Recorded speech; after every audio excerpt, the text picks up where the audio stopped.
Bihar state common paper PYQ।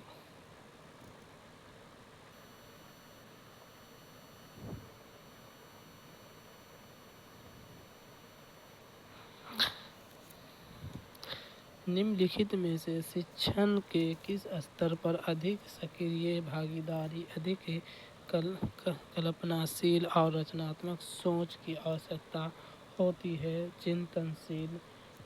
चिंतनशील, स्मृति स्खलन, समझ पर समझ स्तर, सभी स्तर। तो निम्नलिखित में से शिक्षण के किस स्तर पर अधिक सक्रिय भागीदारी, अधिक कल्पनाशील और रचनात्मक सोच की आवश्यकता होती है? चिंतनशील, रिफ्लेक्टिव लेवल।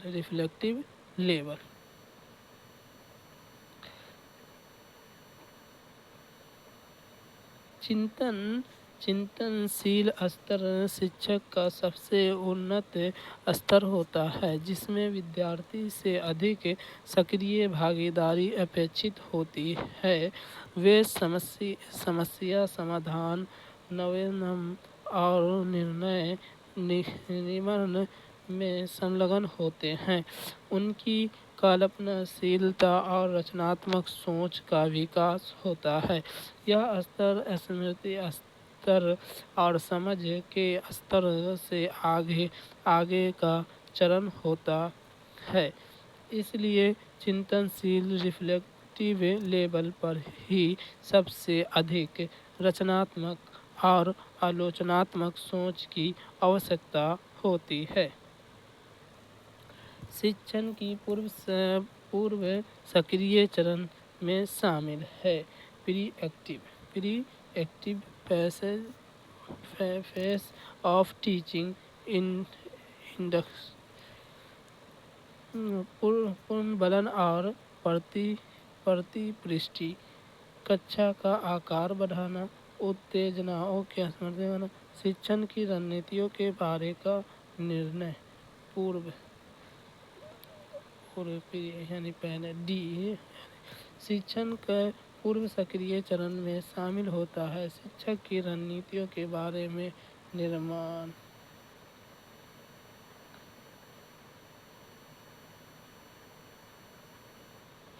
दिए गए विकल्प में से शिक्षक के रणनीतियों के बारे में निर्णय शिक्षण के पूर्व सक्रिय चरण में शामिल है। इस चरण में शिक्षक तय करता है कि क्या पढ़ाना है, कैसे पढ़ाना है, कौन सी विधियाँ उपयोग करनी है और किस प्रकार के संसाधनों की आवश्यकता होगी। शिक्षण के किस चरण में विद्यार्थियों को दिए गए ज्ञान का मूल्यांकन किया जाता है? अंतः सक्रिय इंटरेक्ट चरण में। सक्रिय होने के बाद का चरण उत्तर सक्रिय, पूर्व सक्रिय और अंतः सक्रिय चरण। पूर्व सक्रिय चरण शिक्षण के किस चरण में विद्यार्थियों को दिए गए ज्ञान का मूल्यांकन किया जाता है? सक्रिय होने के बाद का चरण उत्तर सक्रिय बी। उत्तर सक्रिय चरण वह चरण होता है जिसमें विद्यार्थी को दिए ज्ञान, कौशल और समझ का मूल्यांकन किया जाता है। शिक्षक यह निर्धारित करता है कि शिक्षण उद्देश्य की पूर्ति हुई है या नहीं। इसमें परीक्षा, मूल्यांकन, फीडबैक और पुनर्शिक्षण, रिमेडियल टीचिंग जैसे कार्य शामिल होते हैं। एक साक्षात्कार में आप नेल्सन मंडेला से क्या प्रश्न पूछेंगे? यह प्रश्न ब्लूम्स के वर्गीकरण का किस स्तर का है? अनुप्रयोग, मूल्यांकन, विश्लेषण, इनमें से कोई नहीं। एक साक्षात्कार में आप नेल्सन मंडेला के क्या प्रश्न पूछेंगे? यह प्रश्न ब्लूम्स के वर्गीकरण के स्तर पर है।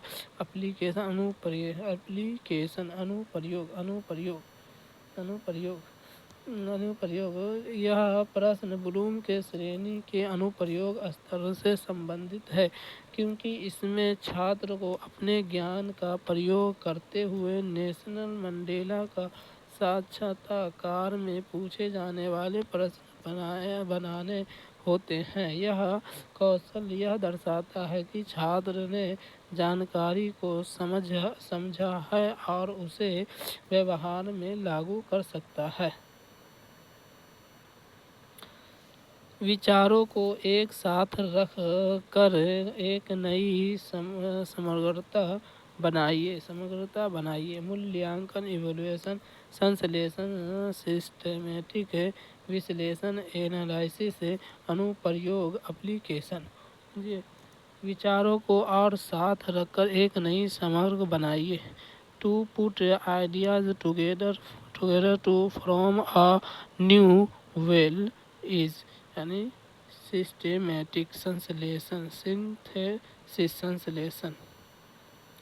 विचारों को एक साथ रखकर एक नई समग्र बनाना। यह प्रक्रिया ब्लूम के वर्गीकरण, ब्लूम्स टैक्सोनॉमी में सिंथेसिस संश्लेषण कहलाती है।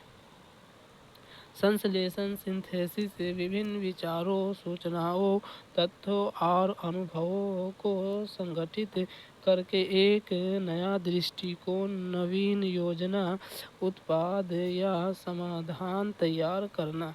मूल्यांकन, इवैल्यूएशन किसी विचार या कार्य का मूल्यांकन या निर्णय लेना।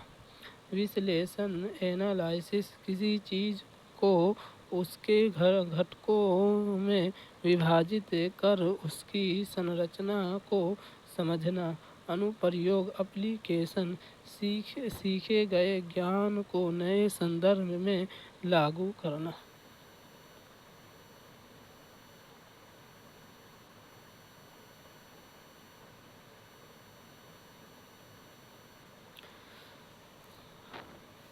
एक शिक्षण विधि जहाँ शिक्षक और छात्र एक स्पष्टीकरण पर पहुँचने के लिए सचेत, योजनाबद्ध और उद्देश्यपूर्ण प्रयास करते हैं, उसे कहा जाता है व्यवहार विधि। कहानी कहने की विधि, प्रश्न विधि, समस्या समाधान विधि। एक शिक्षण विधि जहाँ शिक्षक और छात्र एक स्पष्टीकरण पर पहुँचने के लिए सचेत, योजनाबद्ध और उद्देश्यपूर्ण प्रयास करते हैं, उसे कहा जाता है समस्या समाधान विधि। समस्या समाधान विधि एक शैक्षिक पद्धति है जिसमें शिक्षक और छात्र मिलकर किसी समस्या के समाधान तक पहुँचने के लिए प्रयास करते हैं। यह प्रक्रिया सचेत, चरणबद्ध, सिस्टेमेटिक और उद्देश्यपूर्ण होते हैं। इसमें तर्क, विश्लेषण, सक्षम और निर्णय भी भूमिका होती है।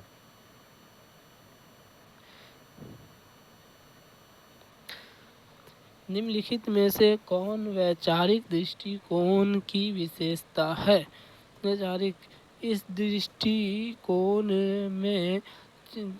में चीज़ों को इसके सिद्धांतों, तंत्र, अनुप्रयोग आदि के बारे में बहुत विस्तृत रूप से सीखा जाता है। नई चीज़ें सीखने के लिए विभिन्न कौशलों का उपयोग किया जाता है। इससे बच्चे में सीखने की क्षमता बेहतर होती है। इसमें सभी संज्ञानात्मक, भावनात्मक और शारीरिक क्रियात्मक क्षेत्र शामिल है। निम्नलिखित में से कौन वैचारिक दृष्टिकोण की विशेषता है? इस दृष्टिकोण में चीज़ों को इससे सिद्धांतों, तंत्र, अनुप्रयोग आदि के बारे में बहुत विस्तृत रूप में सीखा जाता है। वैचारिक दृष्टिकोण का मुख्य लक्ष्य गहरी समझ विकसित करना है। इसमें केवल तथ्य को याद रखना नहीं होता, बल्कि किसी विषय, घटना या समस्या के मूल सिद्धांतों, अंतर्निहित तर्क कारकों, प्रभावों और वास्तविक दुनिया में उनके अनुप्रयोगों को गहराई से समझना शामिल होता है। यह क्यों और कैसे पर जोर देता है, जिससे छात्र जानकारी के केवल रटने के बजाय उसे सार्थक रूप से जोड़ सके और उसका विश्लेषण कर सके। तीसरी कक्षा में विद्यार्थी को हमारी मित्र पक्षी विषय पढ़ाते समय नलिनी ने निम्नलिखित पद्धतियों को पालन किया। 1. पक्षियों पर एक डॉक्यूमेंट्री फिल्म दिखाना। 2. विभिन्न पक्षियों के चित्रों वाले चार्ट का उपयोग करना और संक्षेप में समझाना। 3. विद्यार्थियों के पास के पार्क में ले जाकर पक्षियों को ध्यान से देखने को कहना। नलिनी सीखने के विभिन्न तरीकों का उपयोग कर रही है।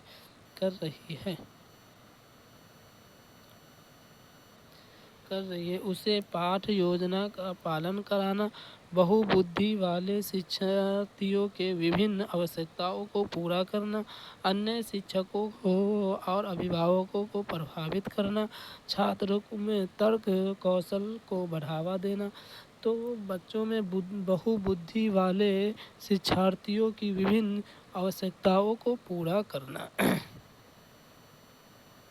नलिनी द्वारा अपनाई गई पद्धति से स्पष्ट है कि वह बहुबुद्धि वाले शिक्षार्थियों की विभिन्न आवश्यकताओं को पूरा करना चाह रही है। हार्वर्ड गार्डनर के बहुबुद्धि सिद्धांत, थ्योरी ऑफ मल्टीपल इंटेलिजेंस के अनुसार हर बच्चे की सीखने की शैली और क्षमता अलग अलग होती है, और एक शिक्षक के रूप में नलिनी ने विभिन्न पद्धतियों का उपयोग करके यह सुनिश्चित कर रही है कि वह कक्षा में मौजूद विविध बुद्धिमत्ताओं वाले सभी बच्चे तक पहुंच सके और उन्हें प्रभावी ढंग से सिखा सके। पाठ योजनाओं में शामिल सिद्धांतों में से किसी एक को छोड़कर सभी हैं। उद्देश्यों की स्पष्टता, शिक्षक का ज्ञान, योजना की कठोरता, विद्यार्थियों का ज्ञान। यानी पाठ योजना में शामिल सिद्धांतों में से किसी एक को छोड़कर सभी हैं, यानी कि इसमें सभी हैं। तो योजना की कठोरता, यानी कि टीचिंग में यो कठोरता तो नहीं, रिजिड नहीं होनी चाहिए, लचीलापन होनी चाहिए। रिजिड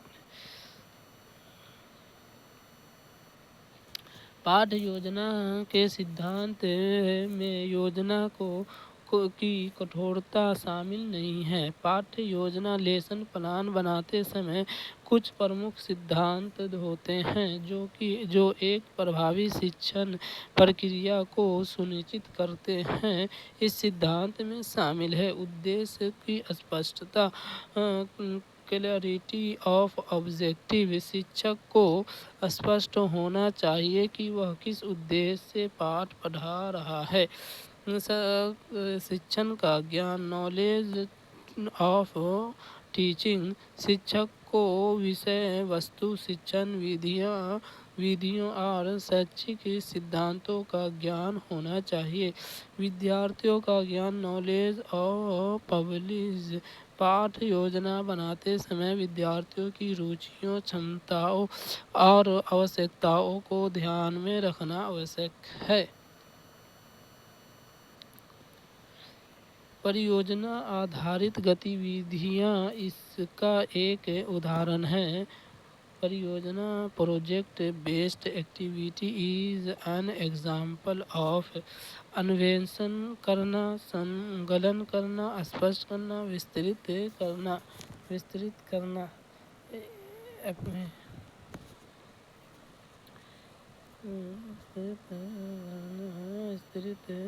विस्तृत करना। परियोजना आधारित गतिविधि इसका एक उदाहरण है। विस्तृत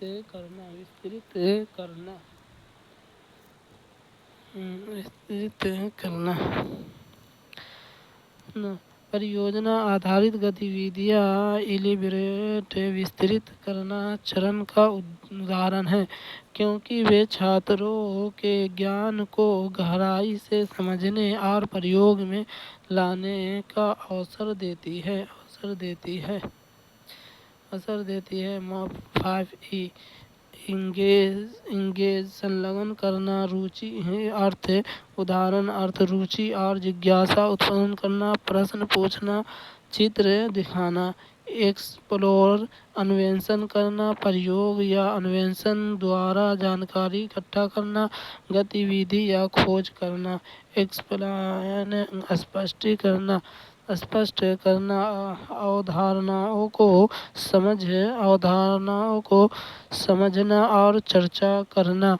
शिक्षक द्वारा मार्गदर्शन विस्तृत करना, सीखी गई बातों को नई संदर्भ में लागू करना। परियोजना रिपोर्ट पोस्ट आदि इवैल्यूएशन मूल्यांकन करना, सीख का मूल्यांकन करना। परीक्षण प्रस्तुति।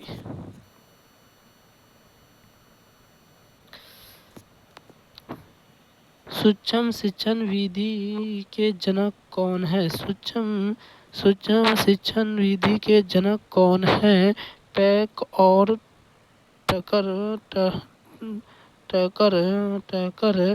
मैककॉलन, क्लिफ्ट, D.W. एलन और कीथ एथचीसन।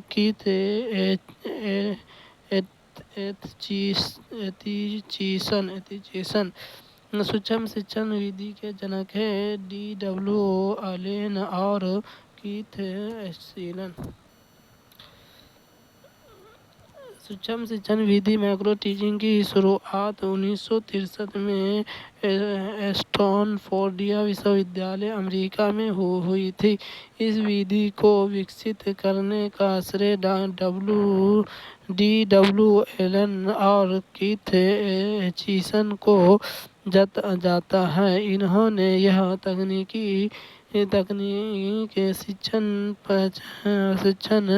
प्रशिक्षण को प्रभावी और व्यवस्थित बनाने के लिए विकसित की थी। इसमें शिक्षकों को सीमित समस्या समिति, विद्यार्थियों और विशेष शिक्षक शैलियों पर अध्ययन केंद्रित करके अभ्यास करने का अवसर दिया जाता है।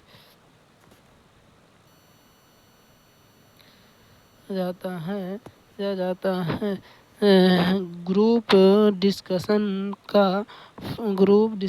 का फायदा है। यह चर्चा के तहत मुद्दे की बहुआयामीता पर प्रकाश डालता है। इसमें चर्चा पद्धति के तहत उपकरणों का उपलब्ध है। एक प्रशिक्षण को कम उपकरण और कम सामग्री की आवश्यकता होती है। इस विधि से प्राप्त ज्ञान सीधे बच्चे को प्रयासों से प्राप्त होता है। ग्रुप डिस्कशन का फायदा है। यह चर्चा के तहत मुद्दों की बहुआयामीता पर प्रकाश डालता है। ग्रुप डिस्कशन का मुख्य लक्ष्य यह है कि यह किसी मुद्दे की बहुआयामिता पर प्रकाश डालता है। ग्रुप डिस्कशन ऐसी शिक्षण पद्धति है जिसमें विद्यार्थी किसी विषय पर सामूहिक रूप से विचार विमर्श करते हैं। इस प्रक्रिया में वे अपने विचार साझा करते हैं, दूसरों की राय सुनते हैं और एक ही मुद्दे को विभिन्न दृष्टिकोणों से देखने की क्षमता विकसित करते हैं। टीम शिक्षण से डैश का एकीकरण होता है। पाठ्यक्रम अभ्यास लचीलापन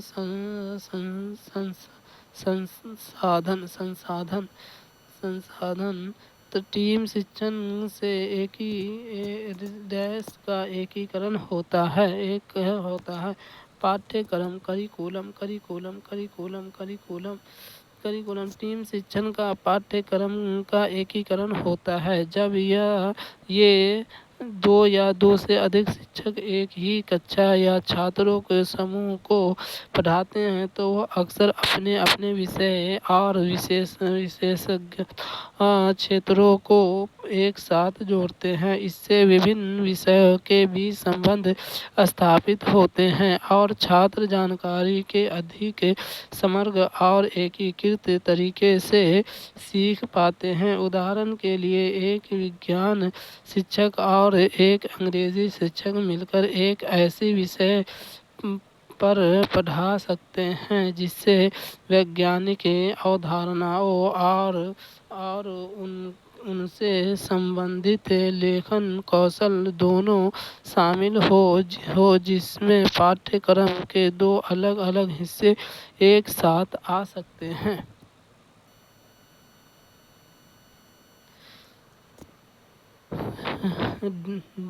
डैश व्यवस्था को बुनियादी स्तर को प्रदर्शित करता है, लेकिन शिक्षक अभी भी इसे बनाए रखने के लिए संघर्ष करता है। पर्याप्त कक्षा वातावरण, व्यवस्थित प्रतिबंधात्मक सीखने का माहौल, व्यवस्थित रूप से सक्षम सीखने का माहौल, निष्क्रिय कक्षा वातावरण डैश व्यवस्था के बुनियादी स्तर को प्रदर्शित करता है, लेकिन शिक्षक अभी भी इसे बनाए रखने के लिए संघर्ष करता है। पर्याप्त कक्षा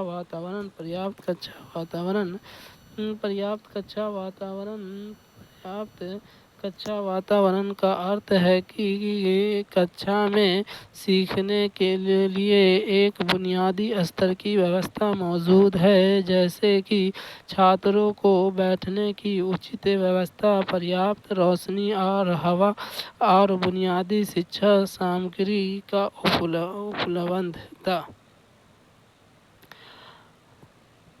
पर्यवेक्षण का शाब्दिक अर्थ है सुपरवाइजेशन।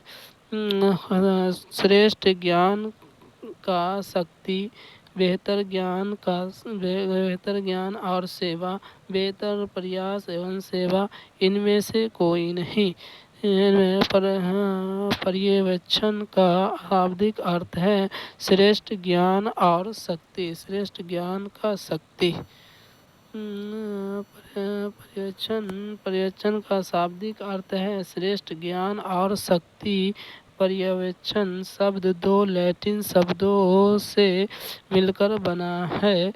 सुपर जिसका अर्थ है ऊपर या श्रेष्ठ, विजन जिसका अर्थ है देखना या निरीक्षण करना।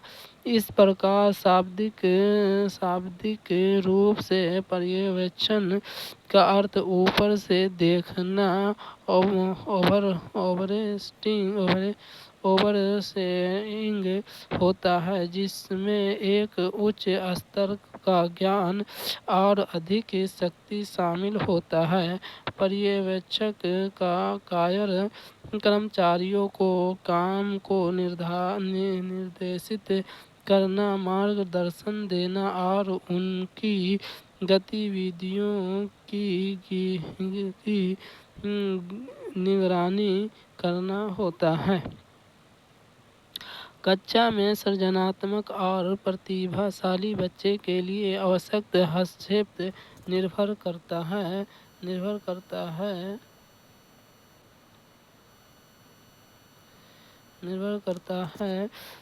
शिक्षक द्वारा अनुकूलित और पूरक निर्देश तरीकों के उपयोग पर उन्हें अतिरिक्त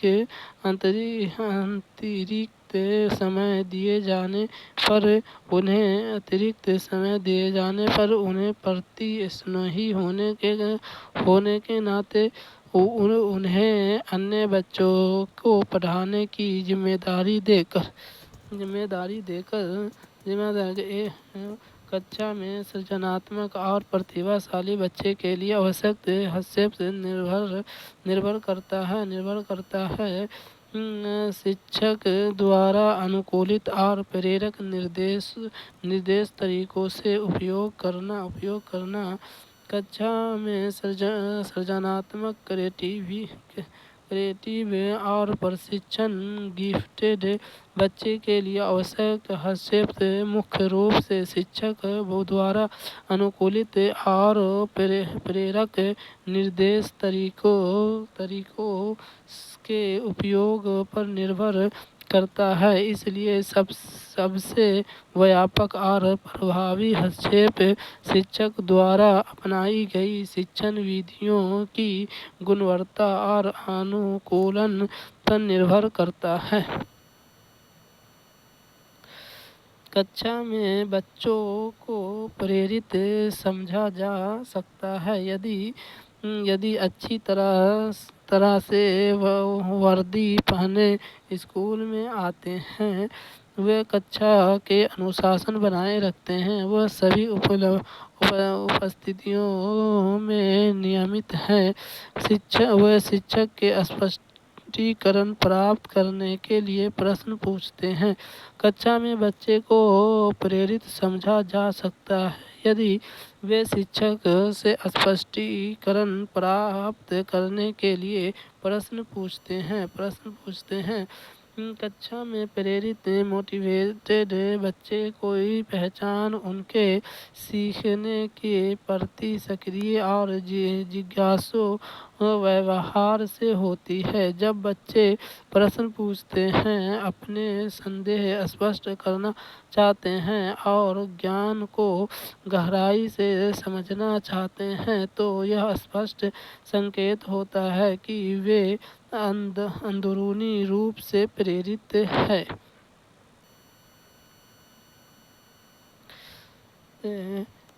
परामर्श कौशल का ज्ञान शिक्षकों के लिए आवश्यक है। छात्रों के सीखने और कल्याण को बढ़ावा देने के लिए, साप्ताहिक पाठ योजना तैयार करने के लिए, डेटा एकत्र करने के लिए, छात्र को तकनीकी दक्षता प्राप्त करने में मार्गदर्शन करने के लिए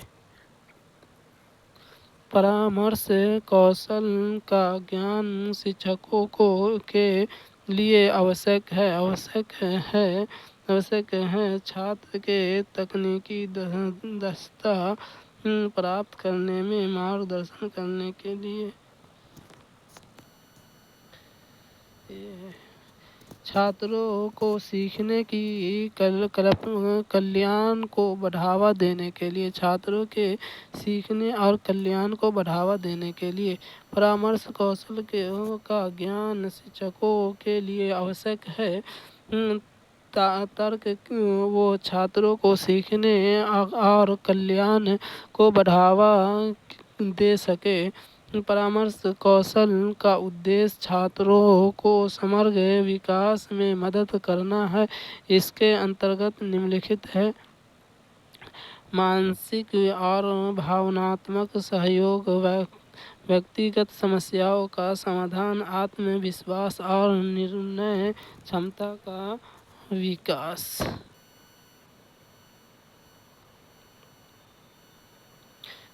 सीखने की प्रति सकारात्मक दृष्टिकोण। एक शिक्षक यदि परामर्श कौशल में दक्ष हो तो वह छात्रों की सीखने की क्षमता और भावनात्मक स्वास्थ्य दोनों को बेहतर बना सकता है।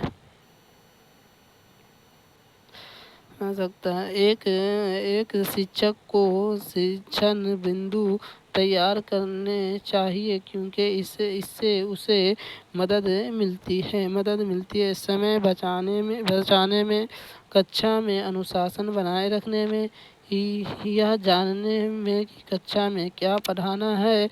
शिक्षण को प्रभावी बनाने के लिए एक शिक्षक को शिक्षण बिंदु तैयार करने चाहिए, क्योंकि इससे उसे मदद मिलती है यह जानने में कक्षा में क्या पढ़ाना है। एक शिक्षक को शिक्षण बिंदु टीचिंग पॉइंट तैयार करने चाहिए, क्योंकि इससे उसे मदद मिलती है। शिक्षण को प्रभावी बनाने के लिए शिक्षण बिंदु टीचिंग पॉइंट तैयार करने में शिक्षक को निम्नलिखित लाभ होते हैं। पाठ के मुख्य तत्वों को स्पष्ट रूप से पहचानने और व्यवस्थित करने में सहायता मिलती है। समय का सही उपयोग होता है। छात्रों की सीखने की प्रक्रिया अधिक केंद्रित और उद्देश्य पूर्ण बनती है। शिक्षक की प्रस्तुति सुसंगठित और प्रभावी होती है। इसका मुख्य उद्देश्य यह है कि शिक्षण अधिक सार्थक, स्पष्ट और प्रभावशाली हो। शिक्षक का उद्देश्य है the objective of education is the. शिक्षक का उद्देश्य है ऐसे व्यक्ति का निर्माण करे जो समाज के लिए उपयोगी हो। विद्वान नागरिकों का निर्माण करे, समझदार नागरिक बनाए, ये सभी शिक्षण का उद्देश्य है। एक ऐसे व्यक्ति का निर्माण करे जो समाज के लिए उपयोगी हो। विद्वान नागरिकों का निर्माण करे, समझदार नागरिक बने, ये सभी शिक्षक का उद्देश्य दिए गए हैं। शिक्षक का उद्देश्य दिए गए सभी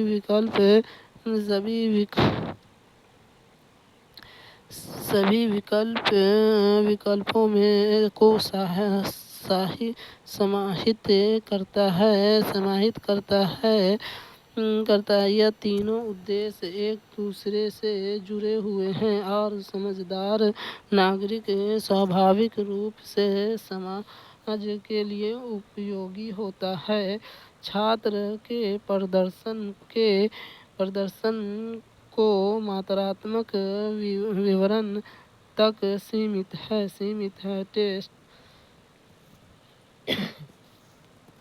टेस्ट, मापन, आकलन, मूल्यांकन। छात्र के प्रदर्शन को मात्रात्मक विवरण तक सीमित है। मापन जब केवल संख्यात्मक प्रदर्शन में बात होती है, जैसे 75/100, तो वह मापन कहलाता है। अन्य विकल्प आकलन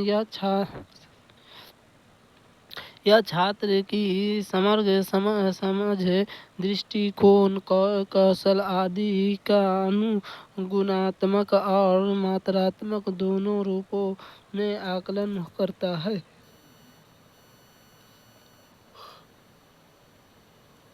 मूल्यांकन, इवैल्यूएशन, इससे मापन परस व्याकरण परस निर्णय शामिल होता है। यह बताता है कि प्राप्त अंक का अर्थ क्या है और क्या सुधार आवश्यक है। अधिगम के लिए मूल्यांकन किया जाता है। अधिगम के लिए मूल्यांकन किया जाता है। इकाई के अंत में शिक्षण अधिगम प्रक्रिया के पहले, सीखने की प्रक्रिया के दौरान इनमें से कोई नहीं। अधिगम के लिए मूल्यांकन किया जाता है। असेसमेंट फॉर लर्निंग सीखने की प्रक्रिया के दौरान अधिगम के लिए मूल्यांकन असेसमेंट फॉर लर्निंग सीखने की प्रक्रिया के दौरान किया जाता है। यह मूल्यांकन का एक स्तर और रचनात्मक रूप है जिसका मुख्य उद्देश्य छात्रों को सीखने में मदद करना और शिक्षकों को उनके शिक्षण को समायोजित करने में सहायता करना है। इसमें औपचारिक और अनौपचारिक दोनों तरह के तरीके शामिल हो सकते हैं, जैसे कक्षा चर्चा, अवलोकन, प्रश्न पूछना और रचनात्मक प्रतिक्रिया देना। यह छात्रों को उनकी प्रगति समझने और सुधार को छात्रों की पहचान करने में मदद करता है।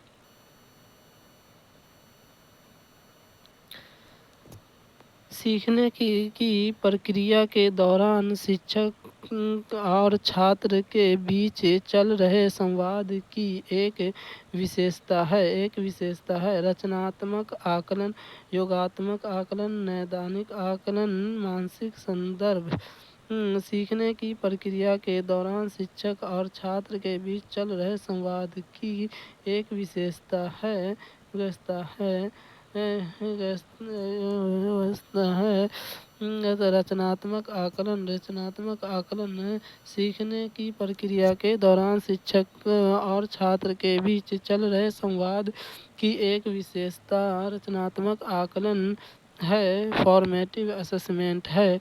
रचनात्मक आकलन फॉर्मेटिव असेसमेंट यह सीखने की प्रक्रिया के दौरान निरंतर चलने वाला मूल्यांकन है।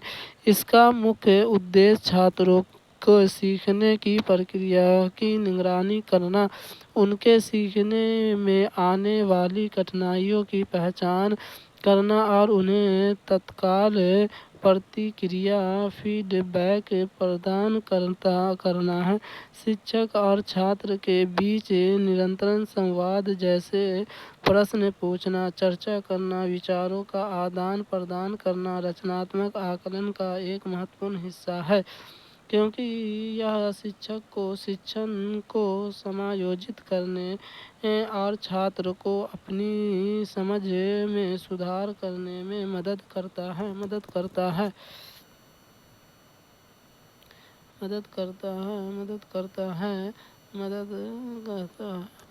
पाठ्यचर्या का मनोवैज्ञानिक आधार डैश को ध्यान में रखते हुए अपनी भूमिका निभाते हैं। छात्रों की ज़रूरतों, छात्रों की रुचि, छात्रों की क्षमताएं सभी पाठ्यचर्या का मनोवैज्ञानिक आधार को ध्यान में रखते हुए अपनी भूमिका निभाते हैं। छात्रों की रुचि, छात्रों की ज़रूरत, छात्रों की रुचि, छात्रों की क्षमता, ये सभी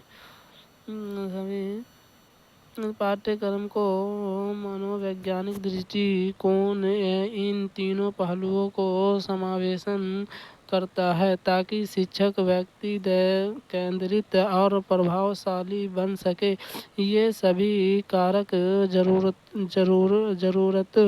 रुचि, क्षमताएं एक दूसरे से जुड़े हुए हैं और एक प्रभावी पाठ्यचर्या के मनोवैज्ञानिक आधार के महत्वपूर्ण स्तंभ है। एक पाठ्यचर्या जो छात्रों की मनोवैज्ञानिक विशेषताओं पर आधारित होती है है वह सीखने की अधिक प्रभावी, आकर्षक और व्यक्तिगत बनाती है। समाज शास्त्रीय आधार संबंधित है। समाज शास्त्रीय आधार संबंधित है। इतिहास, अर्थशास्त्र, समाज विचार। समाज शास्त्रीय आधार संबंधित है। समाज शास्त्रीय आधार संबंधित है। समाज सोशोलॉजिकल बेस सीधे तौर पर समाज से संबंधित है। समाज शास्त्रीय आधार उन सिद्धांतों और अन्य अवधारणाओं के संदर्भित करता है जो समाज, उनकी संरचना, कार्य प्रणाली और उस पर पड़ने वाले प्रभावों को अध्ययन करते हैं। यह शिक्षा, संस्कृति, अर्थव्यवस्था, राजनीति आदि पर सामाजिक कारकों को प्रभाव को समझने में मदद करता है। निम्नलिखित में से कौन सी शिक्षण की तकनीक नहीं है? ड्रिलिंग तकनीक, विचित्र नाटकीयकरण, बालवारी। निम्नलिखित में से कौन सी शिक्षण की तकनीक नहीं है? बालवारी किंडरगार्टन। किंडरगार्टन शिक्षण की एक संस्था या स्तर है, न कि यह तकनीक। ड्रिलिंग तकनीक यह एक प्रशिक्षणात्मक विधि है जो अभ्यास और पुनरावृत्ति और आधारित होती है, जैसे गणितीय स्तरों या व्याकरण नियमों का अभ्यास। चित्रण यह एक शिक्षण तकनीक है जिसमें शिक्षक चित्र, उदाहरण और या आरेखों के माध्यम से विषय को समझाते हैं। कौन सा शिक्षण सिद्धांत सीखने की प्रक्रिया में शिक्षार्थी की सक्रिय भागीदारी के लिए आधार के रूप में आंतरिक प्रेरणा के साथ क्रियात्मक सेटिंग में सहायता प्रदान करता है? वाटसन का SR सिद्धांत, स्किनर का पुनर्वसन सिद्धांत, वाइगोत्स्की का रचनावादी सिद्धांत, कोहलबर्ग का अंतर्दृष्टि सिद्धांत। कौन सा शिक्षण सिद्धांत सीखने की प्रक्रिया में शिक्षार्थी की सक्रिय भागीदारी के लिए आधार के रूप में आंतरिक प्रेरणा के साथ अंतःक्रिया सेटिंग में सहायता प्रदान करता है? वाइगोत्स्की का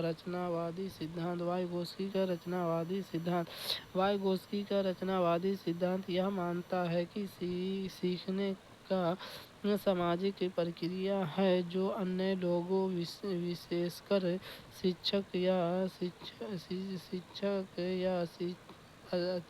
अधिक सक्षम साथी के साथ सहयोग और बातचीत के माध्यम से होता है। इसमें आंतरिक प्रेरणा और सीखने की छात्र की सक्रिय भागीदारी को बहुत महत्वपूर्ण माना गया है। वाइगोत्स्की ने ZPD zone of personal development की अवधारणा दी, जो यह बताती है कि छात्र क्या स्वयं कर सकते हैं और क्या वे दूसरों की मदद से सीख सकते हैं। यह सहयोगात्मक और अंतःक्रियात्मक शिक्षण का आधार है। निम्नलिखित में से किस विधि का प्रयोग कक्षा में बार-बार किया जा सकता है? मामले का अध्ययन, अवलोकन, प्रयोगात्मक। इनमें से कोई नहीं। निम्नलिखित में से किस विधि का प्रयोग कक्षा में बार-बार किया जा सकता है? अवलोकन अवलोकन अवलोकन अवलोकन अवलोकन विधि का प्रयोग कर कक्षा में बच्चे को गुण दोष का विश्लेषण करने में किया जाता है। इस विधि का प्रयोग कक्षा में बार बार किया जा सकता है। इनमें से कौन सा सर्वे सामग्री का एक उदाहरण है? सर्वे सामग्री लिंगुआफोन मानचित्र एपीडियास फ्लैश कार्ड। इनमें से कौन सा सर्वे सामग्री का एक उदाहरण है लिंगुआफोन।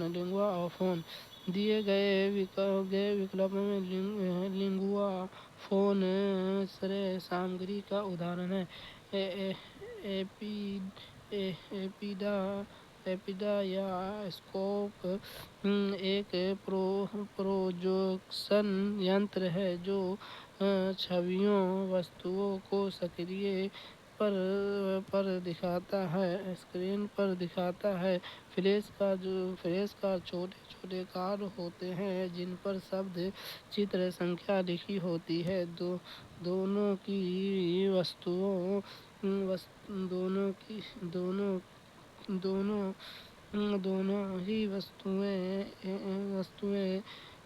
का प्रयोग बच्चे को रोचक तरीके से पढ़ाने के लिए किया जाता है।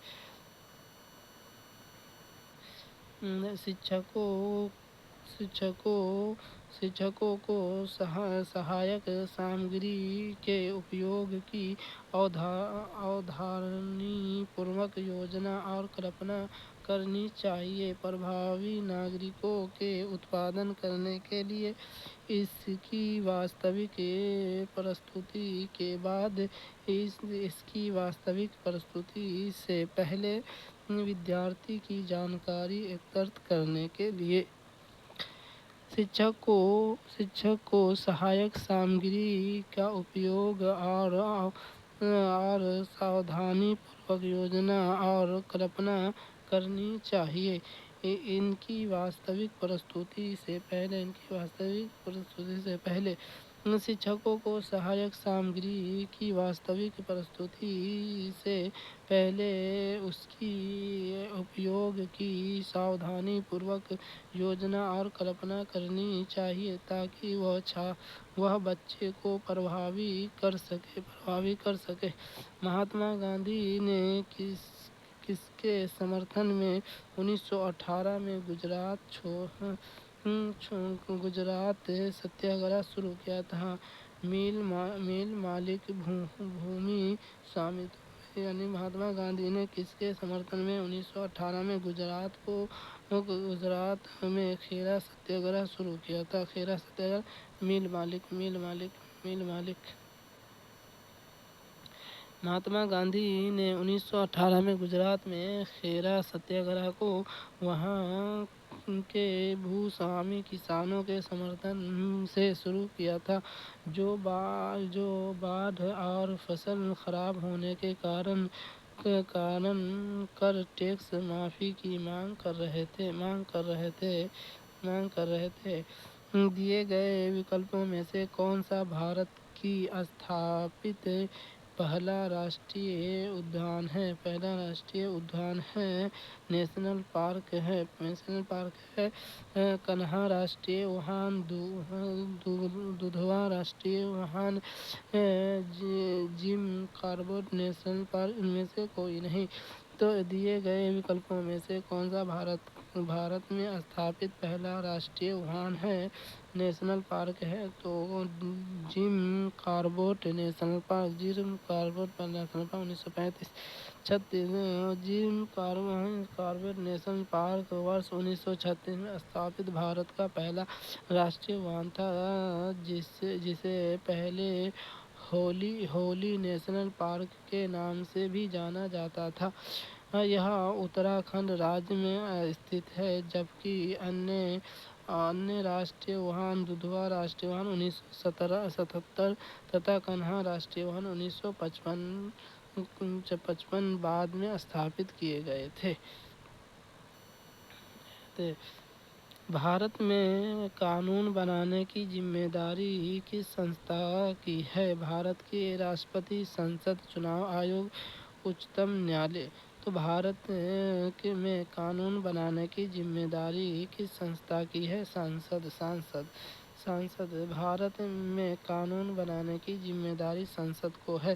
संसद जिसे लोकसभा, राज्यसभा तथा राष्ट्रपति शामिल है, विधायी प्रक्रिया के माध्यम से कानून बनाती है। आध्यात्म तो है कि भारतीय संविधान का अनुच्छेद 79 संसद के गठन का वर्णन करता है। इनमें से कौन नेता स्वराज पार्टी से जुड़े हैं? स्वराज पार्टी से जुड़े हैं। इनमें से कौन नेता स्वराज पार्टी से जुड़े हैं? चित्तरंजन दास। स्वराज पार्टी की स्थापना 1 जनवरी 1923 को चित्तरंजन दास और मोतीलाल नेहरू ने की थी। यह पार्टी कांग्रेस के भीतर असंतोष के कारण बनी, जो गैर सहयोग आंदोलन को छोड़कर विधायी परिषदों में भाग लेने के पक्ष में थी। भारत में परमाणु ऊर्जा विभाग का शासी निकाय कौन होता है? भारत का परमाणु ऊर्जा आयोग, नीति आयोग, अंतरिक्ष विभाग, DRDO। तो भारत में परमाणु ऊर्जा विभाग का शासी निकाय कौन सा है? भारत का परमाणु ऊर्जा आयोग।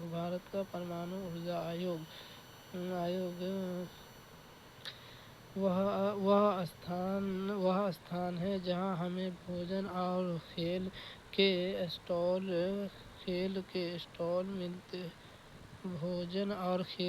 स्टॉल मिलते हैं। सर्कस, मॉर्निंग हॉल, मेला, स्कूल। वह स्थान है जहाँ हमें भोजन और खेल के स्टॉल मिलते हैं। मेला वह स्थान है जहाँ हमें भोजन और खेल के स्टॉल मिलते हैं। मेला एक ऐसा स्थान है जहाँ भोजन और खेल के स्टॉल मिलते हैं, साथ ही मनोरंजन और व्यापारिक गतिविधियाँ भी होती है। एक बास्केटबॉल टीम में एक समय में कितने खिलाड़ी होते हैं? तो बास्केटबॉल में एक समय में कितने खिलाड़ी होते हैं? तो 5 हैं। एक बास्केटबॉल टीम में एक समय में 5 खिलाड़ी खेलते हैं। ध्यानात्मक है कि dribbling, shooting, pass, scaling, block, सील throw, point, backcourt, pick and roll आदि शब्द इस खेल में शामिल हैं। हमारे शरीर के लिए आवश्यक सबसे महत्वपूर्ण खनिज है लौह, सोडियम, कैल्शियम। हमारे शरीर के लिए आवश्यक सबसे महत्वपूर्ण है सभी लौह, सोडियम, कैल्शियम। लौह, सोडियम, कैल्शियम हमारे शरीर के लिए आवश्यक और महत्वपूर्ण खनिज है। लौह हीमोग्लोबिन बनाने और ऑक्सीजन परिवहन के लिए आवश्यक है। सोडियम तंत्रिका संचालन, मांसपेशियों से संकुचन तथा द्रव संतुलन के लिए आवश्यक है। कैल्शियम हड्डियों और दांतों की मजबूती के लिए आवश्यक है। रोहन अपने परिवार के साथ केरल जाती है। वहाँ वह ऊंचे ऊंचे पेड़ दिखते हैं जो उसने गृह नगर शिमला में पेड़ों से बहुत अलग है। उसने केरल में कौन से पेड़ देखे होंगे? नारियल के, सेब के, लीची के, देवदार के? तो नारियल के। रोहन ने केरल में जो ऊंचे ऊंचे पेड़ देखे होंगे वह नारियल के होंगे, क्योंकि केरल एक तटीय राज्य है जहाँ नारियल बहुतायत में पाए जाते हैं, जबकि विकल्प के अन्य पेड़ जैसे सेब और देवदार ठंडे इलाकों जैसे शिमला में तथा लीची उत्तर भारत के गर्म और आर्द्र क्षेत्र में पाए जाते हैं। कौन सा समूह अर्गनोला साबुत गेहूँ की ब्रेड और दलिया जैसे उच्च फाइबर खाद्य पदार्थ से बना है? अनाज, मांस और सब्जियां इनमें से कोई नहीं। कौन सा समूह ग्रेनोला साबुत गेहूं की ब्रेड और दलिया जैसे उच्च फाइबर खाद्य पदार्थ से बना है?